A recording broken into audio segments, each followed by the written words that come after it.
Hi friends! Thanks for tuning in. If you like this video, please give it a like, comment below, and take a moment to subscribe to our channel. Welcome to Sylvan Lake, Alberta. This beautiful lakeside town is a popular place for people to visit, especially in the summer.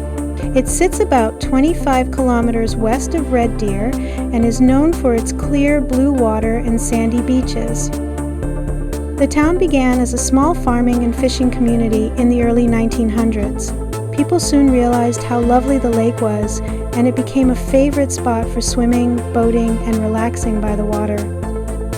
The lake itself is about 15 kilometers long and 3 kilometers wide. It's part of a chain of lakes in central Alberta fed by natural springs and small creeks. In winter, the frozen lake turns into a playground for ice fishing, skating, and snowmobiling. Whether you love water sports, quiet nature, or simply watching a sunset over the lake, Sylvan Lake is a wonderful place to visit and enjoy all year round. Thank you for joining us on this tour of Sylvan Lake, Alberta.